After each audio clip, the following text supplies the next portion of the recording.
नमस्कार। आज हम आए हैं बड़ोपल पर।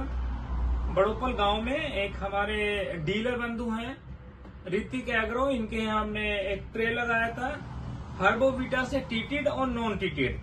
तो हम बात करते हैं, ये हमारे दो ट्रे हैं जिसमें हमने एक में अपने हर्बोविटा से टीट करके पौधे लगाए हैं और एक ट्रे वो है जो कंट्रोल प्लॉट है जिस पर हमने किसी से भी टीटेड नहीं किया। तो सबसे पहले हम देखते हैं जो हमने हर्बोविटा से टीटेड किया है उसमें से यदि हम बात करते हैं नंबर ऑफ जर्मिनेशन कितने सीड हुए हैं वो देखते हैं। तो इनमें जर्मिनेशन सीड जो हुए हैं वो लगभग हम गिनते हैं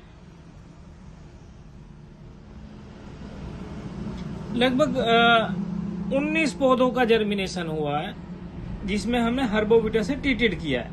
और जो हमने टीटेड नहीं किया है हर्बोविटा से उसका जर्मिनेशन की बात करते हैं तो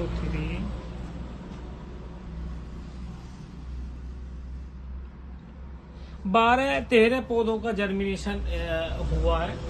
यदि हम बात करते हैं तो नंबर ऑफ ग्रेन्स हमने दोनों में बराबर लिए थे।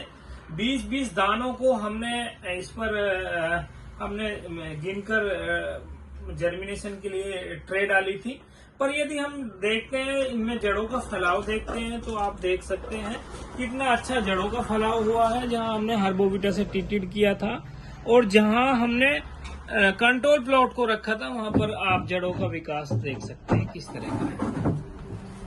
यदि हम पौधे की लेंथ की बात करते हैं तो ये हम स्केल से इसकी लंबाई को नापते हैं।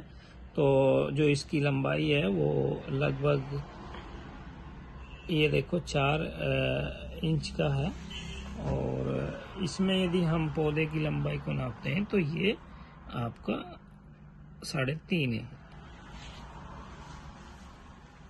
तो इनका आपकी हाइट का पौधे के फैलाव वो बिल्कुल अलग ही आपको लग रहा है कि जहां हमने हर्बोविटा से टीटेड किया है उसका पौधे का चलने का जड़ों का विकास और जमाव जो हुआ है वो अलग ही बिल्कुल दिख रहा है। 20 दानों में से 19 दानों का जर्मिनेशन हुआ है। वहीं नॉन टीटेड में आपका 13 दानों की संख्या जमा हुआ है।